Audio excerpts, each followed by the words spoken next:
Ashama kam jirtu daawwattoota FIB kuni oduu FIBT kan isinitti mummu'anii mul'ata saffaati. Karoorri waggaa 10 Itoophiyaa biyyoota naannichaa misoomaan kan walitti hidhu ta'uu pirezidaantiin FDRI Saahilawarq Zawudee ibsan. Pirezidaanti Saahilawarq karoora waggaa 10 Itoophiyaa ilaalchisee dhaabbilee deeggartoota misoomaa fi dippiloomaatota waliin marii taasisaniiru. Karoorichi ajandaawwan gamtaa Afrikaa bara 2063 waliin hidhata kan qabu ta'us dubbataniiru. Dabalataanii mootummaa fi dhaabbileen dhuunfaa walitti hidhaminsa jijjiirama akka fidan kan gargaaruudhaas jedhan.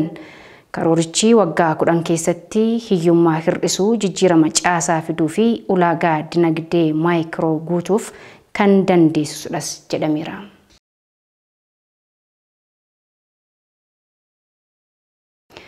Muummeen ministeera FDRI Dr. Abiy Ahmed dhaabbilee ministeera fayyaa jalatti argaman qaama namtolchee fi gurmeessaa deeggarsa qaamaa daawwataa jiru. Dhaabbileen qaama namtolchee fi gurmeessa deeggarsaa kun lammiilee balaa uumamaa fi namtolcheedhaan hir'inni qaamaa isaan mudateef qaama namtolchee fi deeggarsa qaamaa oomishuun kan dhiyeessuudhaas jedhame. Muummeen ministeera FDRI Dr. Abiy Ahmed har'a dhaabbilee qaama namtolchee fi gurmeessa deeggarsa qaamaa kana kan daawwatan.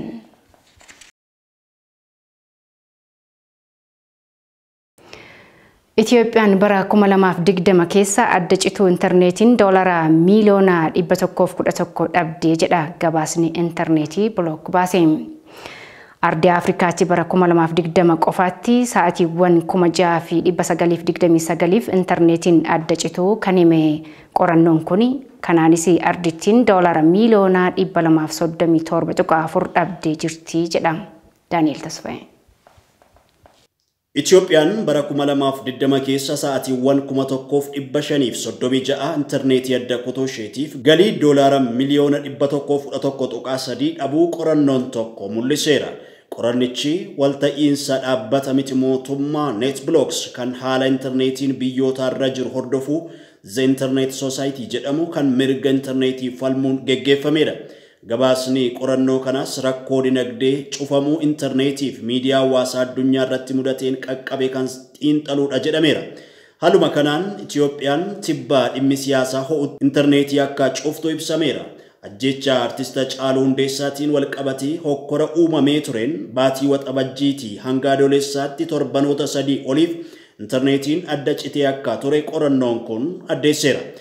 Akkasumas sadaasa 4 bara 2020 humnootiin TPLF buufata waraanaa federaalaa Izii Kaabarratti haleellaa raawwachuun erga himameen booda tarkaanfii mootummaan federaalaa seera kabachiisuuf jechuun naannoo Tigraay keessatti fudhate hordofee tajaajilli bilbilaaf intarneetii adda citee turuu isaanii yaadatama. Tajaajilli bilbilaaf intarneetii naannicha keessatti sababa lola geggeeffameetiin baatii lamaan dura adda citee tures iddoowwan tokko tokkotti deebi'ulleen magaalota hedduu keessatti ammoo hangammaatti hojjechuu akka hin eegalle hojii raawwachiiftuun Itiyoo Telekoom Fireewoot Taammiruu tibba darbee BBC'tti himanii turan. Adda cituun tajaajilichaas dhaabbilee deeggarsa namoomaa taasisaniifis ta'ee jiraattota naannichaatti danqaa ta'uu ragaaleen yeroo garaagaraatti ba'an ni mul'isu. Dhaabbanni Human Rights Watch ibsaa dhimma kana ilaalchisee baaseen adda cituun tajaajila bilbilaaf intarneetii naannichaa dhaabbileen namoomaa fi gaazexeessonni sochiilee taasifaman hordofuu fi gabaasuu irratti rakkoo uumuu himeera. Addunyaa irratti bara 2020 keessa taateen adda cituu intarneetii sa'aatiiwwan 27,000 mudachuun waliigalatti kasaaraan doolaara biliyoona 4 mudachuu qorannoon kun himeera. Kasaaraa doolaara biliyoona 8.05 bara 2019 qaqqabee tureen wal bira yoo qabamu ammoo walakkaan hir'ateera. Ardii Afrikaatti bara 2020 qofaatti sa'aatiiwwan 6,929 intarneetiin adda cituu kan hime qorannoon kun kanaanis ardittiin doolaara miiliyoona 237.4 dhabdee jirti jedheera. Qorannichi akka jedhetti miidhaan dinagdee adda cituu intarneetiin uumame kunis miidhaa koronaa vaayirasiin walitti dabalamuun dhiibbaa olaanaa biyyoota irraan ga'eera. Bara 2020tti biyyoota addunyaa 21 keessatti adda cituun intarneetii 93 kan mudate yoo ta'u adda cituun intarneetiin sa'aatiiwwan 10,693 miidiyaan hawaasaa cufamuun sa'aatii 5,552 Akkasumas saffisni intarneetii sa'aatii 10,920 akka harkifatu taasifamuun galmaa'uu qorannichi ibseera. Kanarraa kan ka'een addunyaa irratti namoonni miliyoona 268 tajaajila intarneetii osoo hin argatin hafuu isaanii beeksiseera. Biyyoota addunyaa sababii adda cituu intarneetiin baay'ee miidhaman keessaa Indiyaan dursa irratti eeramteetti akka qorannichaatti. Indiyaa fi Myanmar walitti fufiinsaan waggoota lamaaf intarneetii adda kutuun maqaan isaanii dursaan ka'ameera. Chaad ammoo bara 2018 fi 2019 irraa kaasee daangaa ishee keessatti WhatsApp fayyadamuun akka hin danda'amne kan taasifte yoo ta'u, murteen biyyattii kun bara 2020tti itti fufuutu himame. Qorannoon kun sababiiwwan intarneetiin addunyaa irratti biyyoota adda addaa keessatti ittiin adda kutame yoo tarreessus sababii filannootiin 15%, walabummaa pireesii ukkaamsuuf 12%, bilisummaa walitti qabamuu dhorkuuf 29% akka ta'e gabaasichi eeree jira.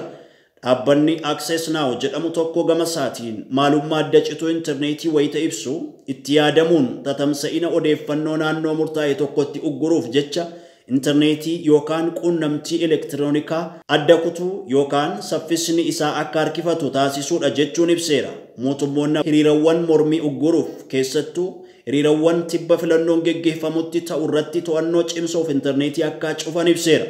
Gabaasni kun gochi intarneetii adda kutuu mootummoota kunneenii kun bara 2021ttis itti fufuu ni danda'a jechuun tilmaama isaa kaa'ee jira.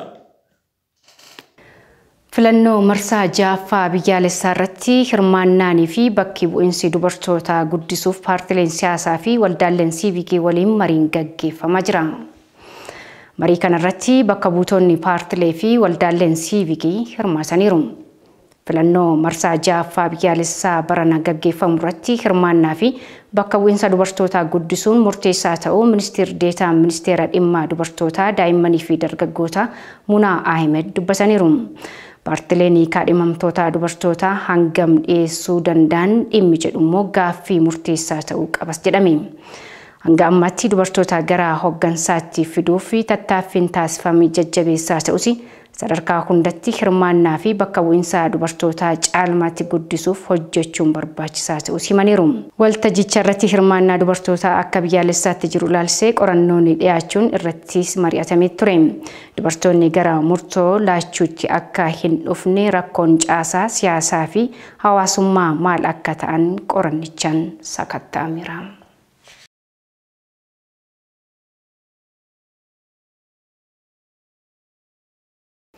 Yuunivarsiitiin Diillaa barattoota barsiisaa ture 3,500 ol guyyaa har'aa eebbisiiseera. Yuunivarsiitichi guyyaa har'aa marsaa 21ffaaf digirii jalqabaa fi digirii lammaffaan barattoota barsiisaa ture 3,500 ol kan eebbisiise. Sirna eebbaa kanarratti sadarkaa itti aanaa mootummaa naannoo kibbaatti qindeessaa kilaasteraa hawaasummaa fi hoogganaa biiroo aadaa fi turizimii obbo Hayilamaariyaam Tasfaayee dabalatee miseensonni boordii yuunivarsiitichaa fi keessummoonni biroos argamaniiru. Yuunivarsiitiin Amboo ammoo muummeewwan garaagaraan barattoota barsiisaa ture 5,073 sanbata dhufu akka eebbisiisu beeksiseera.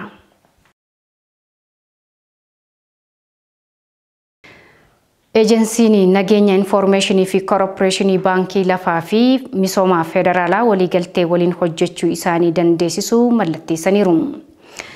Daarekteerii olaanaa eejensichaa Dr. Shumatee Gizaw wayita waliigaltichaa lafti qabeenya olaanaa ta'uun odeeffannoo qabeenya kana qixa sirriin fayyadamuu fi ol kaa'uun biyyaaf faayidaa qabaachuu himaniiru.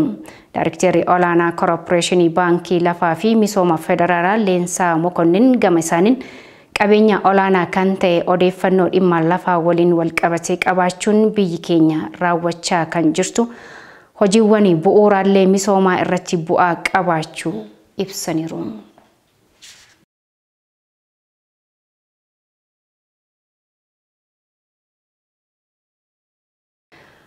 Oduu biyya alaatiin ammoo Sudaan daangaa falmisiisaa dhiyoo kana milishaa Itoophiyaa irraa fudhattee deebistee hin kennitu jechuun tajaajilli oduu Sudaan gabaase. Dubbii himaan ministeera alaa Itoophiyaa Ambaasaadar Diinaan guyyaa roobii biyyattiin lafa sadaasa 6 bara 2020 as qabattee haala kamiinuu kan kooti jechuu akka hin dandeenye himaniiru. Sooniyaa Mohammed. Komaandarri waraanaa lafoo diviiziyoonaa lammaffaa Meejor Jeneraal Haayidar Altiraay fi Suudaan daangaa Alfashaaq tarkaanfii tokko dabarsitee hin kennitu jechuun loltoota isaaniitti makamuu warroota fedhaniif balballi banaa ta'uu ibsaniiru jedha gabaasni sunnaa. Jeneraalli kun yeroo naannoo baha biyyatti Alqadariifitti hawaasa faallataa irraa deeggarsa argachaa turetti kana dubbatan. Jiraattonni ilmaan dhiiraa isaanii humna waraanaatti makamuun daangaa biyyaa fi kabaja isaanii akka eegsisan gorsan. Muddamni daangaa Suudaanii fi Itoophiyaa naannoo Alfashagitti uumame torbaanota dhiyeenyaa keessa hammaachaa dhufeera. Waldhibdeen kunis kan cimaa dhufe erga Suudaan daangaawwan ishee kanneen waggoottan 25f to'annoo milishoota Itoophiyaa jala turan hundaa deebiftee qabachuudhuma muddee ibsiteen asiidha. Jeneraal Altiraayifiin loltuu isaanii piroojeektii naannoo daangaa guddisuu ijaarsa riqichaa fi daandii irratti bobba'eera. Kana malees tajaajila bu'uuraa kennuun sochii naannichaa jiru akka dabalu gochaa jira jedhan. Dubbiin Jeneraalaa Gaameessaa kanaa erga dubbi himaan ministeera hajaa alaa Itoophiyaa Diinaa Muftii dhimma biyyoota lameen kanaa ilaalchisee ibsaa Suudaan lafa naannoo daangaa seeraan ala qabatteerti jedhan akka gadi dhiistu gaafatan guyyaa tokko booda dhagahame. Ambaasaadder Diinaan roobii kaleessaa biyyattiin lafa 3 bara 2020 as qabattee haala kamiinuu kooti jechuu akka hin dandeenyes himaniiru. Muddamni naannoo daangaa Itoophiyaa fi Suudaanitti uumame akka furamuuf haaldure Itoophiyaa tokko qofa ta'uu kan himan Ambaasaadder Diinaan ejjennoo Itoophiyaa gara iddoo duraan turtanitti deebi'aatii mari'achuu dandeenya kan jedhudha jedhan. Suudaanii fi Itoophiyaan naannoo qonnaaf mijataa ta'e daangaa Alfashaaq irratti burjaajii keessa jiru. Bara darbee muddee keessa Suudaan daangaa duraan milishaa Itoophiyaan to'atame guutummaan akka to'atte labsitee turte kan gabaase BBCdha. Tole daawwattoota keenya oduuleen FIB kanneen turanii oduuleen mul'aa saffaatii qophiileen FIB afanitti fufuu isaanii daawwadhaa gamkoon nagaatti.